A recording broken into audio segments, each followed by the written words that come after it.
राम सीता के जीवन पर कई तरह के महाकाव्य, ग्रंथ और उपग्रंथों की रचना की गई, लेकिन वाल्मीकि ऋषि द्वारा रचित वाल्मीकि रामायण को ही रामायण का सबसे पुराना और मूल संस्करण माना जाता है। रामायण के कई संस्करण हैं और सब में वाल्मीकि रामायण के कई तथ्य हैं, लेकिन कहानी का रूप देने के लिए इनके कुछ प्रसंगों को बदल दिया गया है। इन सभी ग्रंथों में राम सीता के मिलन से लेकर वनवास और रावण के अंत की कथा अवश्य होती है, लेकिन इसके बीच कई सारी ऐसी कहानियाँ जोड़ दी गई है जिनका प्रमाण कहीं नहीं मिलता। वाल्मीकि रामायण में माता सीता के 2 पुत्र होने का विवरण मिलता है।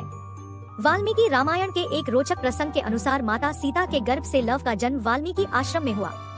एक बार माता सीता जंगल में लकड़ियां लेने गई और उन्होंने बालक लव को महर्षि वाल्मीकि को सौंप दिया, किंतु महर्षि उस समय ध्यान मग्न थे। जब महर्षि का ध्यान खुला तो उन्होंने देखा कि बालक लव वहां नहीं है। उन्हें ऐसा प्रतीत हुआ कि लव को कोई जंगली जानवर उठा ले गया है, और यदि उन्होंने ऐसा देवी सीता से कहा तो वे इस दुख को सहन नहीं कर पाएंगी, इसलिए उन्होंने अपने पास ही पड़ी कुशा घास से एक बालक का निर्माण किया जो लव के समान दिखता था। माता सीता जब वन से वापस आई तो महर्षि ने देखा कि बालक लव उनके साथ ही है। माता सीता उस दूसरे बालक को देखकर अत्यंत प्रसन्न हुई और उन्होंने उसे अपना लिया और उसे कुश नाम दिया। कुश ने राम के अश्वमेध घोड़े को पकड़कर राम को युद्ध के लिए चुनौती दे डाली थी।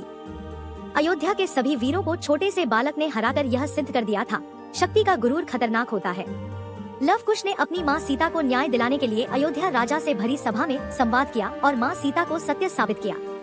अग्नि परीक्षा से व्यथित होकर सीता माता ने अपनी सत्यता सिद्ध करते हुए धरती माँ से खुद को अपनी गोद में स्थान देने का निवेदन किया। तब धरती माता ने प्रकट होकर सीता माता को अपनी गोद में बिठाकर धरती में समा लिया। Thanks for watching. If you like this video then do like, share and subscribe my YouTube channel for more videos.